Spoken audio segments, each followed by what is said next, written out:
Eu vi. Essa é boa, hein?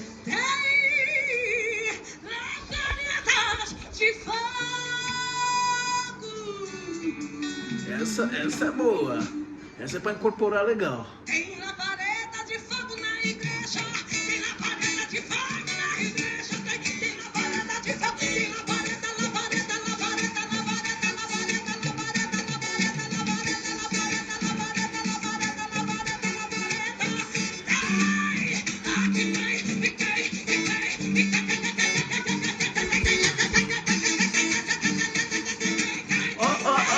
Ó o arrocha, ó o arrocha. Sonsaço.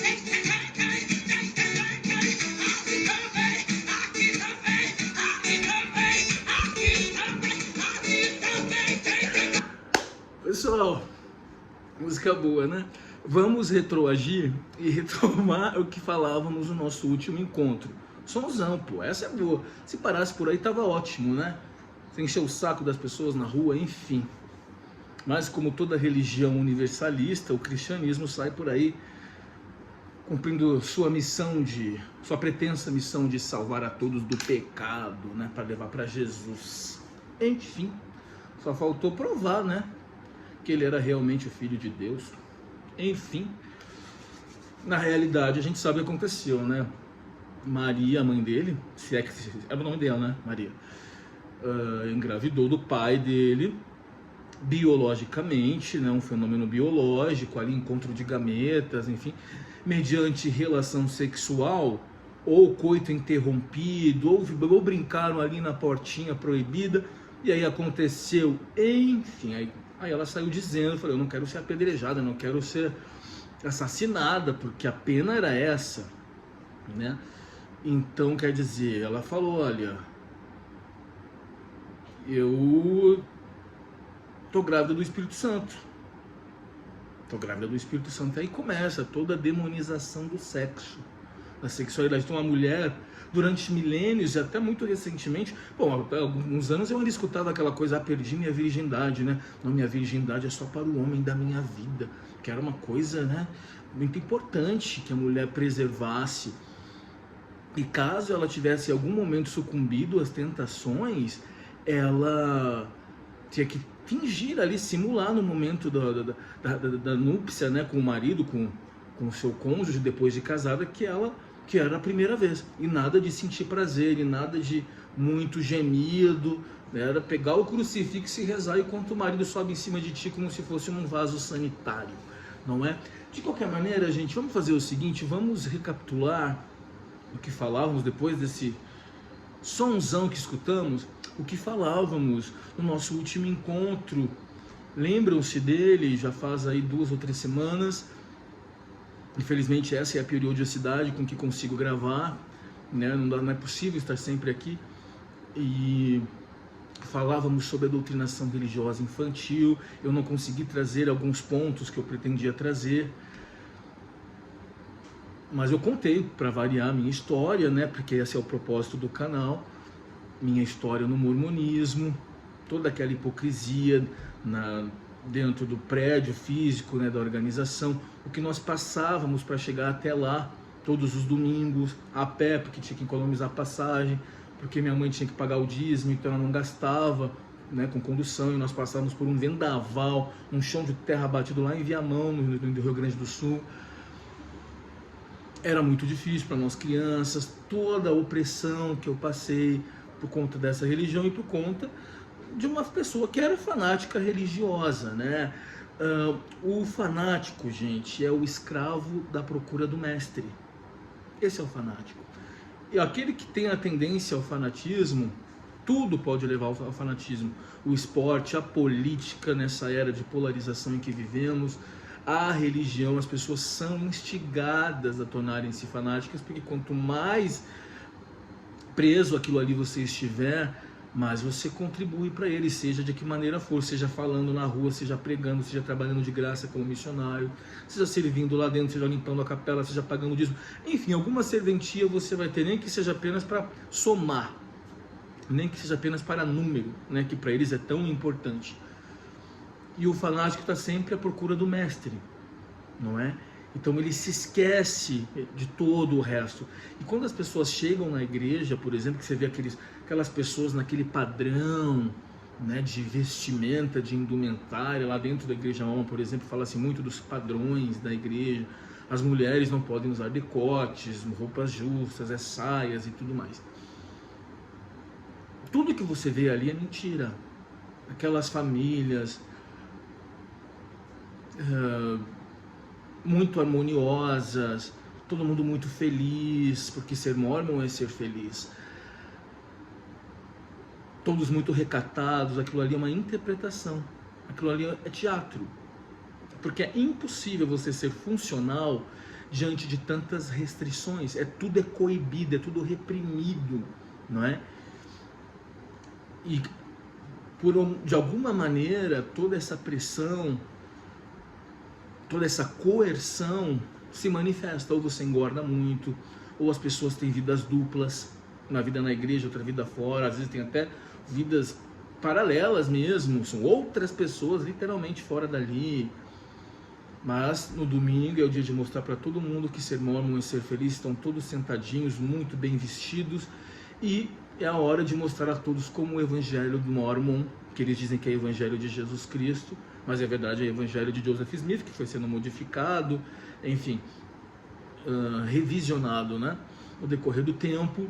Hoje eles transferem, eles colocam efetivamente a figura de Jesus Cristo na frente, porque, como já dissemos reiteradas vezes, é interessante para eles, para se aproximar desse cristianismo que se espalhou pelo Brasil, e eles querem essa fatia de mercado, certo?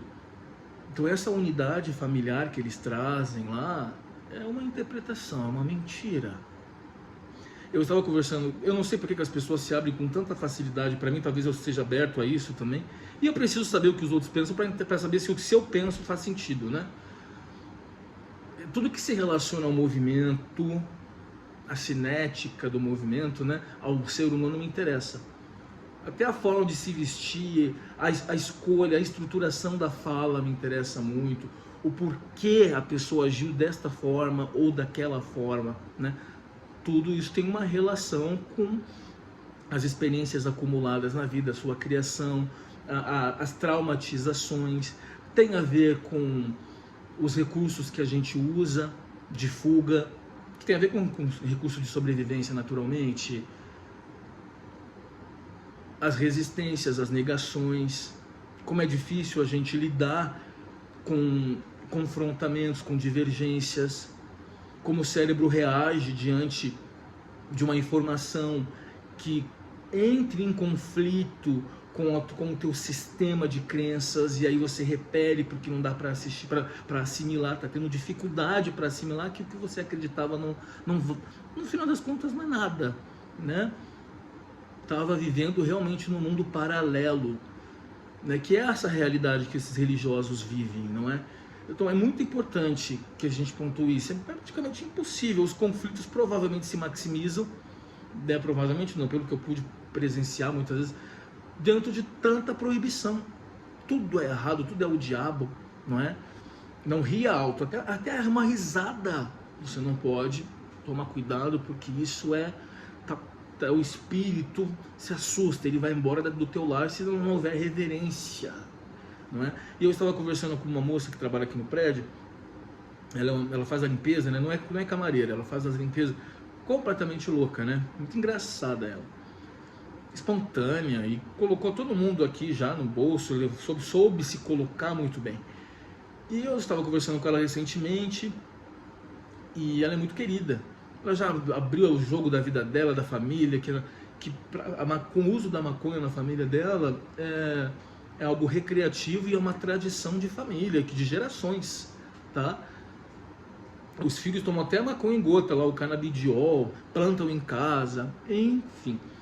E ela me mostrou o celular, assim, por acaso, ela mandando uma mensagem pro marido. Ela é cinquentona, chegou perto dos 50 anos. E aí, vamos tomar uma hoje? Que eles vivem disso, saem do trabalho e vão tomar uma. Eles trabalham relativamente perto, ele também trabalha no edifício próximo daqui, acho que é zelador lá. Aí ele falou, vamos, e depois a gente tomar uma, né, que era uma entre aspas, a gente vai transar, né? E eu falei, nossa, tantos anos de casados, eles estão juntos há mais de 20 anos, esse fogo todo. E ela falou que é assim mesmo, que é sempre assim. E que essa liberalidade toda do filho poder fumar maconha numa boa, ela sai a hora que ela quer, né? Ai, bola aqui pra mim um baseado que eu vou fumar com as minhas amigas. Aí vai pra casa da amiga, fuma, toma um esquinho, conversa, ri, diverte-se. O filho vai buscar de carro porque ela não consegue nem andar. Então, eu vi uma família muito mais feliz do que muitas que eu vi dentro da igreja mormon, ou dessas religiões de modo geral. Eu vi união de verdade porque não vivem reprimidos. Eu vi respeito, eu vi que é um casal que se gosta dentro da realidade deles, dentro da questão da classe social deles. Eu não vejo isso em igreja mormon, eu não vi. Eu vi casais se dando bem, vi, mas vi também muita... É o que eu coloquei, muita repressão, não é? E são pessoas que às vezes não tiveram experiências sexuais fora daquilo ali, e fica tudo muito coibido. Essas pessoas aqui tiveram uma vida antes do casamento, elas foram conhecer outras pessoas, tiveram outros envolvimentos, e se completam assim, dando liberdade ao outro e desfrutando da liberdade. Seja bem-vindo mais uma vez a este vídeo, em que falaremos sobre os perigos da doutrinação religiosa para todos nós, mas com foco na doutrinação religiosa infantil. Vocês sabem, quando eu fui batizado na organização mormon, ninguém me perguntou, aliás, perguntaram, mas eu já sabia qual era a resposta, né? Não me disseram. Primeiro fizeram aquela baita, ministraram as palestras, que antigamente era assim que funcionava, mas estava implícito que eu tinha que dizer sim, né? Assim, a verdade é a verdade é a verdade. Vai usar, não aceitar? Falei sim. Mas o meu desejo era entrar na pia batismal, porque eu nunca tinha entrado numa piscina e sequer nunca não conhecia a praia, né? E quando eu saí da água, quando eu fui batizado, eu olhei para ver se tinha escurecido a água, porque me falaram que todos os meus pecados ficariam ali. Eu falei, acho que vai escurecer, que eu devo ser imundo, desde 2, 3 anos escutando que eu tinha pecado. Isso é um perigo, cara. Eu falei, tão logo eu saí, minha mãe aproximou e disse assim, agora cuidado, hein, que todos os seus pecados serão anotados. Eu falei, puta que pariu, eu tô fudido, né? Tô fudido, lascado mesmo, porque então, aquilo me bombardeando o tempo todo, então, um palavrãozinho, o nome de Deus em vão, como eu ficava quando eu falava o nome de Deus em vão. Deus esse que a gente, pelo menos o Deus cristão, que está na cara que não existe, né? Posso provar se você quiser. Eu acho que a gente vem fazendo isso há bastante tempo, né? Reconheço o mistério, como já frisei, reconheço os mistérios de coisas que eu não sei, muito que eu não sei, coisas que os meus sentidos não alcançam e que meu intelecto limitado não alcança. Mas eu também não sou otário. Não ultraje. Não vou permitir que ultrajam a minha inteligência. Então já olhei, já fiquei tremendo, puta merda, agora sim, porque o batismo é a purificação. Você se converteu ao evangelho, você sai limpinho da água, você sai limpo. Agora começa a sua nova vida. Cuidado, que tudo que tu fizer vai ser anotado por Deus. Mas é óbvio que o sacrifício expiatório de Cristo serve para alguma coisa. Se errar, existe o arrependimento como instrumento. 5 passos do arrependimento que eles te ensinam lá. Reconhecer, sentir pesar, orar, pedir perdão, reparar e nunca mais voltar a fazer.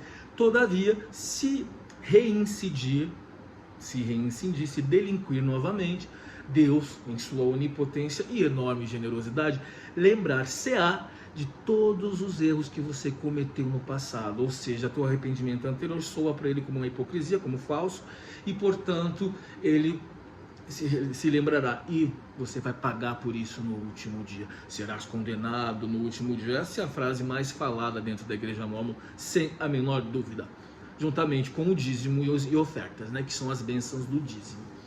Recentemente uma pessoa entrou em contato comigo muito assustada, né? Ela disse que estava numa aula numa universidade qualquer aí, e um colega aproximou-se e foi falar do evangelho mormon para eles, né, da doutrinação mormon. E ele se utilizou de uma tática muito eficaz, que é o medo, que é o terrorismo psicológico. Então, tudo que ele colocou, introjetou, ela disse, eu não estava preparada, eu nunca tinha escutado aquilo. Então ele soube manipular, ele criou toda uma teia e foi dando nós. e ele foi encurralando a presa, como se fosse uma aranha mesmo, sabe? De modo que ela não tinha como reagir. Então ele falou, agora você conhece a verdade. Se recusar, você tem... Aí, olha o jogo sórdido que essa gente usa. Você tem o livre-arbítrio, tá? Mas as consequências, a gente, né? Você tem o livre-arbítrio. Na verdade, você não tem. Estando nesse grupo, você não tem livre-arbítrio. Eles suprimem o teu arbítrio, a tua liberdade de escolha. Quando você está... A doutrinação faz isso com você. Ela tira de você o teu direito de escolha. Quando um pai doutrina o filho dele, já tem na infância, para seguir essa ou aquela denominação religiosa, ou até mesmo para torcer para um determinado time de futebol, ele está violando o direito de posição, de crença, ou de manifestação do pensamento dessa pessoa, dessa criança. Isso é violentíssimo. Então esse Mormon jogou isso para ela, olha, os últimos dias estão aí, tu não tá vendo as guerras, tu não tá vendo os conflitos, o aquecimento global, que eles sempre usam lá, né, para fazer a lavagem cerebral deles, para te aterrorizar. Ela me falou, eu tô desesperada, o que eu faço? Vou ter que entrar nesse grupo, eu tô com medo. Eu tive, gente, que fazer um trabalho eu tive que desconstruir tudo que ele fez, tudo que ele colocou, nó por nó. Eu tive que fazer isso, tive que desprogramar o cérebro dele, eu tive que apresentar fatos. Não foi fácil, porque ele construiu muito bem. Ele soube colocá-la dentro daquela tenha, daquele emaranhado lá, encurralou, e agora ela vai se batizar. Missionários mormons fazem isso. Há missionários mormons que usam essa tática. Agora você conhece a verdade. Eu te passando porque eu sou legal. Se não aceitar, ó, tá nas tuas mãos. Você tem um livre-arbítrio, mas toma cuidado, porque ó, fulano saiu, fiquei sabendo de fulano que saiu, caiu nas drogas, a família inteira foi amaldiçoada, olha como Deus deles é bonzinho, você não acredita no que eles pregam, tua família vai se destruir, você vai ser amaldiçoado, você não vai ter saúde, você vai perder teu trabalho, você vai perder teus clientes, você não vai ter mais nada. Isso é o amor deles.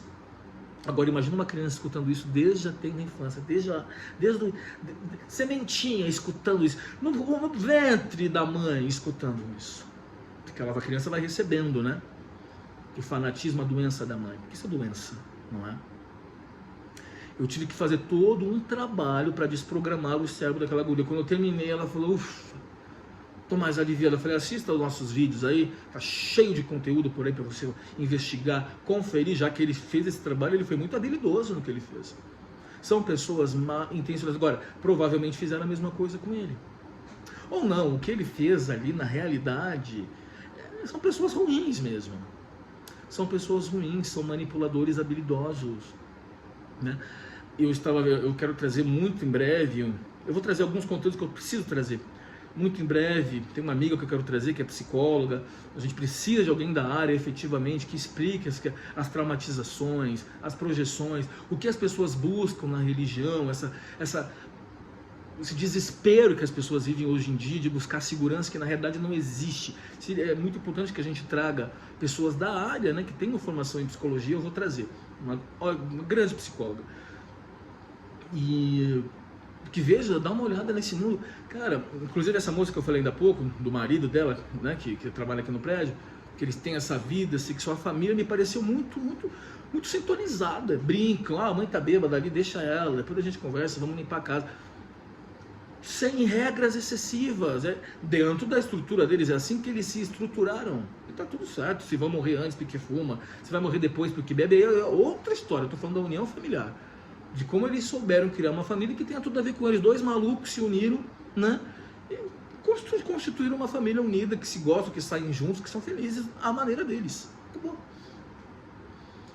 Você não vê eles falando mal de ninguém. Você não vê eles batendo no peito que são donos da verdade? Como é que você vai ser feliz com essa sensação no peito, com essa arrogância toda? Porque tem tem o lado oposto, né? Por um lado te enche, te infla o ego, olha, eu sou especial porque eu tenho a verdade. Por outro lado, olha a quantidade, olha o tamanho da responsabilidade que jogam em cima de ti sem precisar.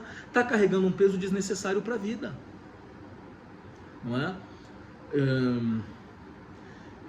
Mas eu quero trazer o conteúdo desses mormons novos aí que nasceram em Santa Catarina, né? Essa nova vertente aí da parcela selada. Mas o cara é extremamente habilidoso, o fundador. que recebeu o anjo Moroni, a mesma historinha de Joseph Smith que ele se apropriou. O anjo Moroni, os artefatos mágicos para traduzir, da língua do tal do egípcio reformado que ninguém ouviu falar. Aí o anjo levou tudo embora. Mas o cara, gente, quase fui levado. Eu quase fui levado.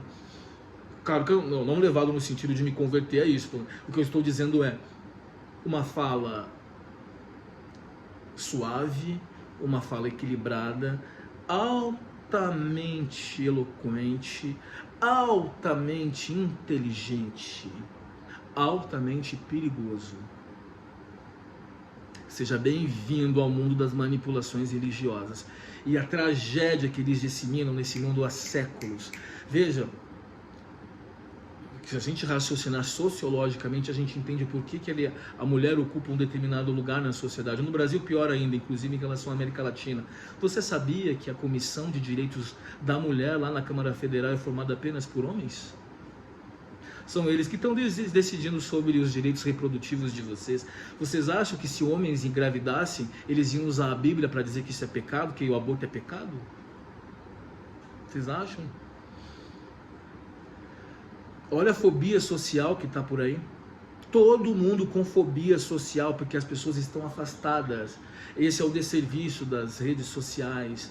Suicídio, então, essa mesma mulher me contou, essa que eu conversei, estou citando o exemplo da família dela, que ela estava saindo aqui do trabalho, 2 quadras daqui, um corpo caiu na frente dela.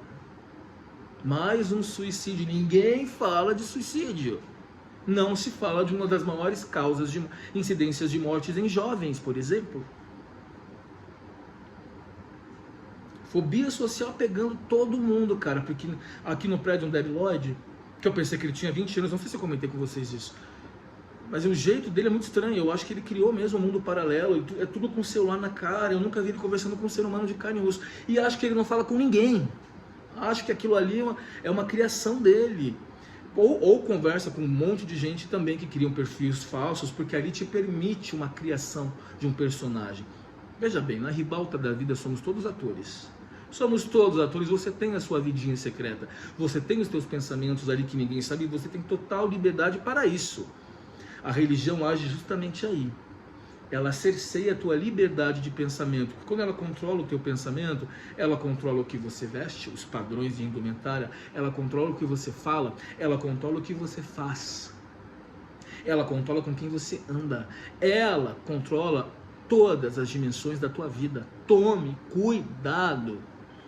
Não caia nisso, por favor, cara. É uma resistência miserável. Credo em cruz. Credo em cruz que vai embora o diabo e que venha Jesus, certo? Suicídio, outras doenças, síndrome do pânico, as pessoas com medo de sair. Eu mesmo, às vezes, eu fico meio assim para sair de casa, porque se você fica muito tempo dentro de casa, pra gente que trabalha em casa, às vezes, que tem a nossa estrutura montada e tal, que fica em home office, às vezes é difícil, sabe? Mas o que eu tô vendo mesmo é uma fobia social tomando conta de todo mundo. Aí saíram números agora, jovens, índice de consumo de álcool vem caindo. Isso deve ser uma preocupação para as grandes empresas, né? Mas isso não é por conta de uma consciência. Não é. As pessoas não estão saindo de casa. Bares, aqueles bares perto das universidades que ia todo mundo pro bar, ficava ali 2 horas da manhã, todo mundo, como foi o meu caso. Antes mesmo de ser universitário, eu morava do lado da PUC ali. Então eu ia lá para os bares, a galera inteira, era muito bom, socializando. Meu amigo, tem uma frase que é minha, né? Que o jovem ajuizado será um velho frustrado. Não estou dizendo que você tem que ser um delinquente juvenil, tá? Mas, porra, a hora de experimentar é agora. De conhecer pessoas, de fazer merda é agora. Você vai querer ser um velho louco que sai por aí fazendo papelão, como eu já conheci? E como são boa parte, embora nada seja generalizado, que a gente que envelhece, que apodrece, mas não amadurece, né? Porque são crianças que não viveram as fases da vida. A grande hora, a sua grande chance de fazer merda é nessa fase universitária, do colégio, matar a aula, não sei, pichar um prédio, isso é crime, tá? Mas o que eu tô dizendo, enfim, arrumar briga, essas coisas de jovem, depois tem que maneirar mesmo, né? O jovem erra com direitos, porque ele não sabe.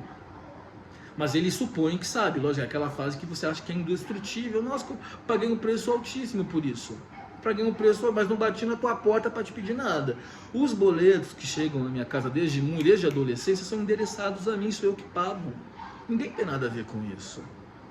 Agora, se você deixar que te controlem, você está ferrado. Nós já estamos condicionados, nós já somos submetidos, nós já somos formatados a um sistema que está aí. Há um contrato social pré-estabelecido. Seja bem-vindo ao admirável mundo novo.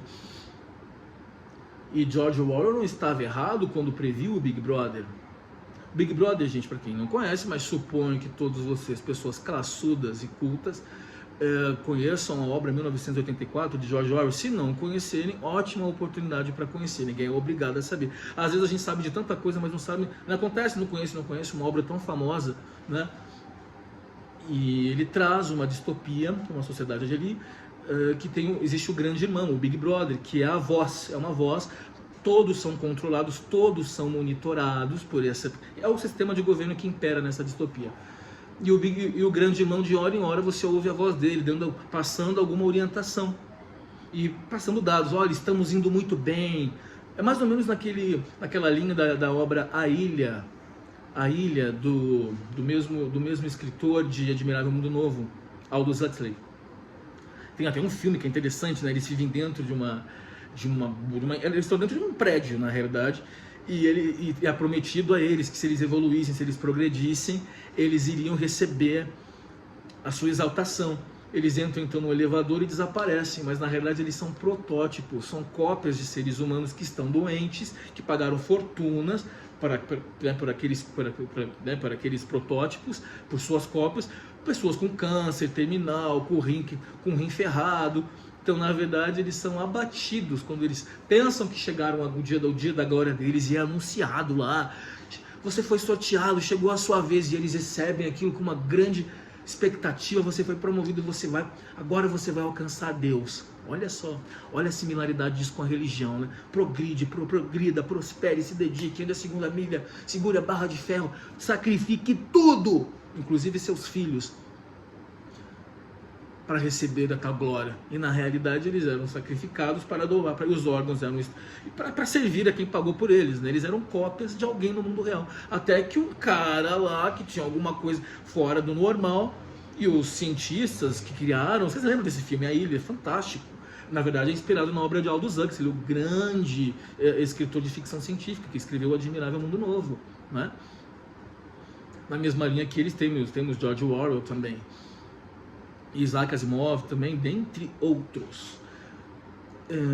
E na realidade era isso que acontecia, né?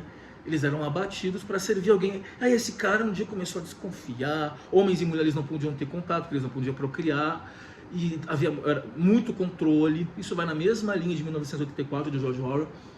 E de repente ele falou: mas tem coisa errada, não está batendo, não está encaixando. É quando alguém ousa desafiar as ideias que foram implantadas, né?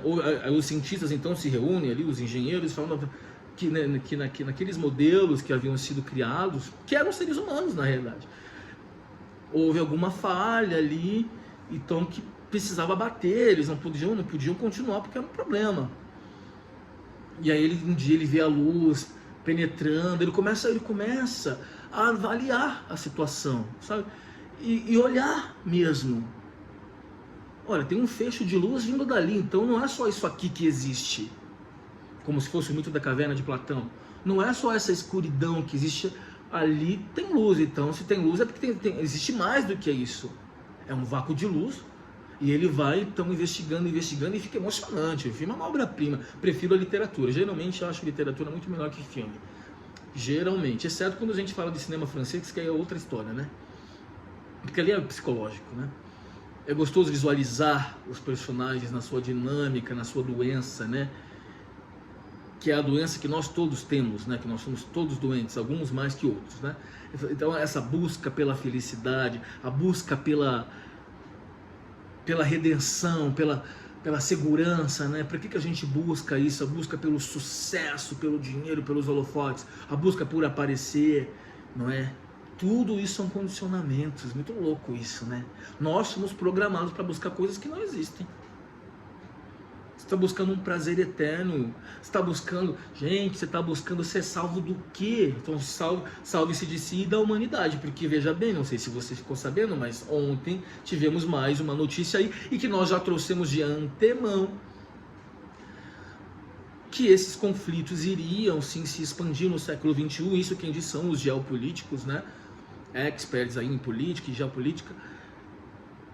Esta região ali do Oriente Médio, esta região envolvendo Israel, Irã, Iraque, faixa de Gaza, Jordânia, é conflagrada há muito tempo, né? E essas que Líbano e nada foi resolvido, que eles foram tentando, houve tentativas, né, de dirimir pelo menos, de contrabalancear os interesses, mas aí é complicado, envolve muitas questões, o poder, não é?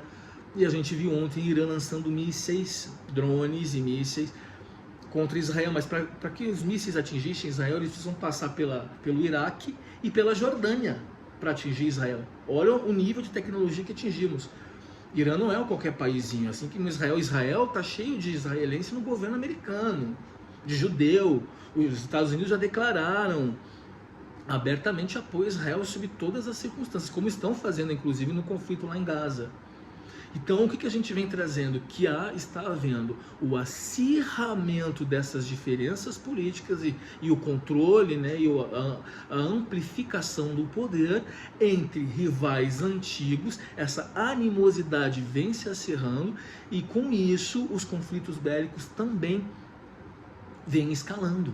Seja bem-vindo ao futuro. O século XXI promete e você está dentro da igreja esperando por Jesus. É isso aí, credo em cruz e que vai embora o diabo e que venha Jesus. Certo, gente? É isso aí. E você está esperando por isso.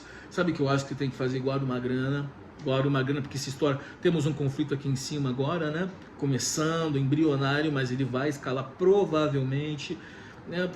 A América Latina, a América do Sul goza de relativa paz, principalmente quando se fala das relações intergovernos, né, intergovernamentais, das nações vizinhas, mas a gente vê o ditador da Venezuela ali na Guiana, não se diz Guiana, Guiana no português brasileiro, pode investigar, se não confia em mim, ou então passa vergonha e fala errado, Guiana, se tiver dúvidas pesquise, não se diz Guiana nesse caso, Guiana, tá?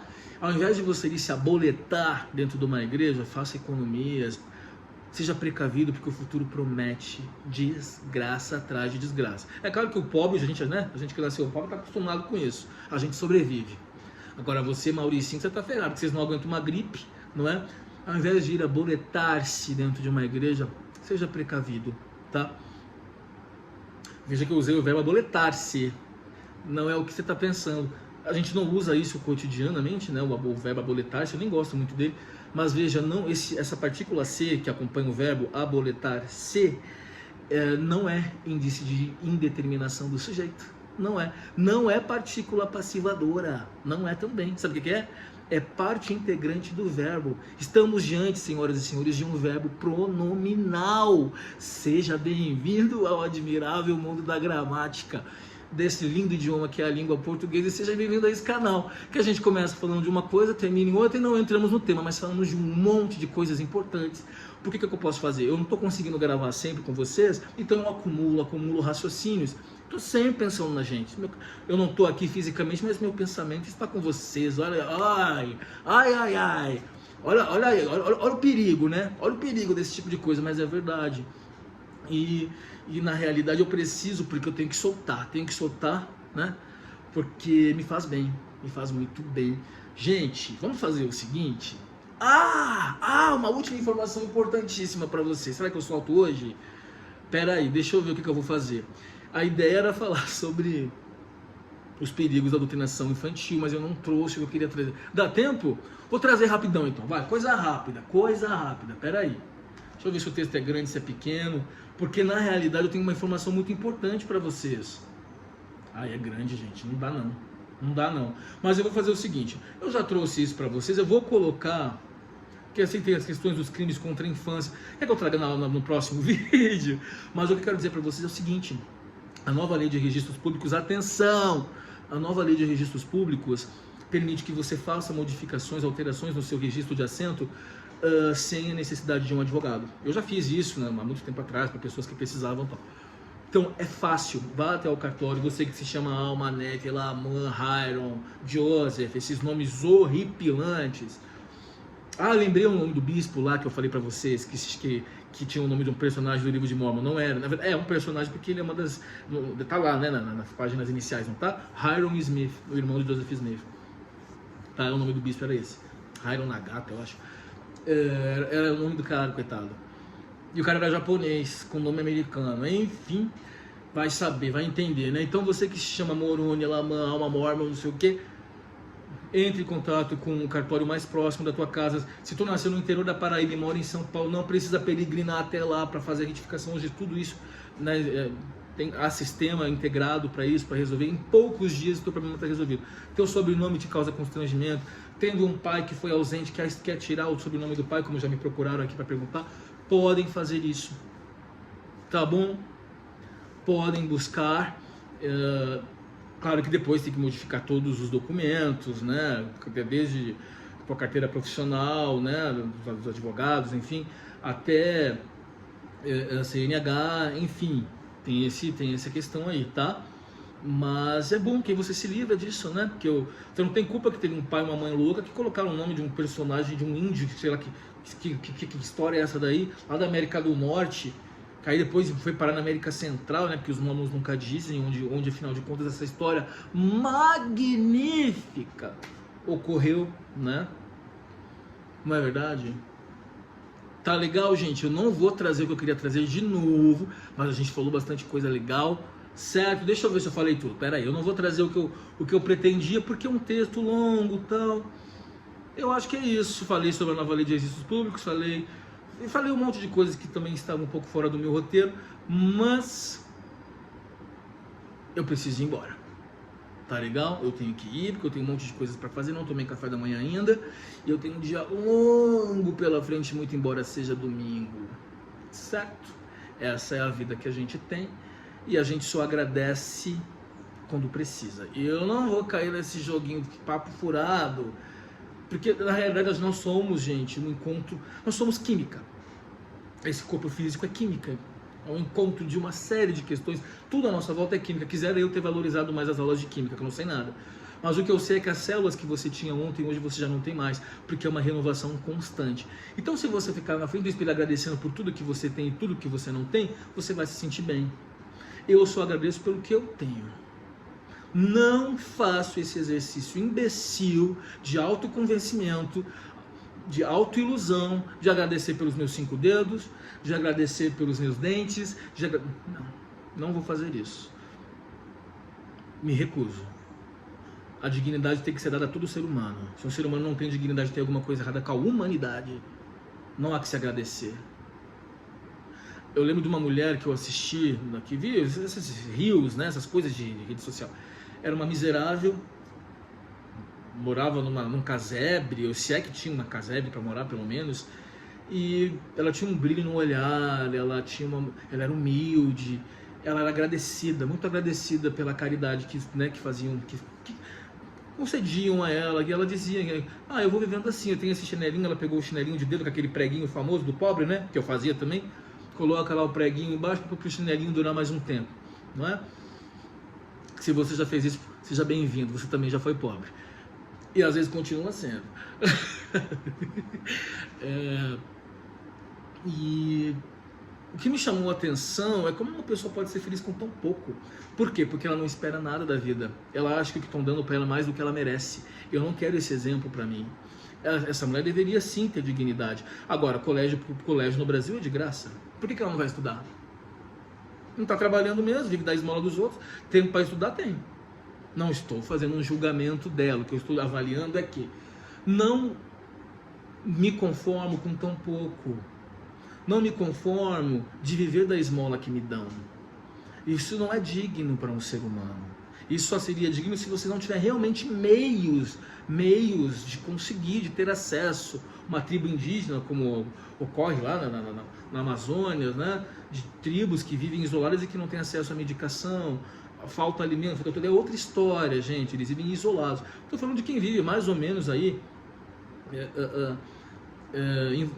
imerso nessa sociedade que foi criada, nessa patológica sociedade que foi criada, diga-se de passagem, todo mundo com fobia social, tá? Se cuidem, eu vou nessa, a gente se vê em breve, o quanto antes for possível. Um abraço a todos e tchau!